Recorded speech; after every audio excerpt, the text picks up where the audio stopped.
Ваксината към днешна дата в Югоизточна България не само не е налична, тя дори не попада в задължителния имунизационен календар на децата, не се слага.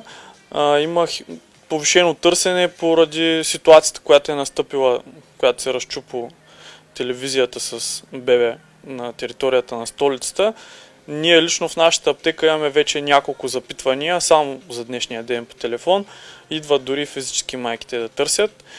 Днес си направих труда след разговора с вас, звъннах в търговеца на едро, който е дистрибутира. Той обеща до дни да попадне на пазара, но наличности ще бъдат оскъдни.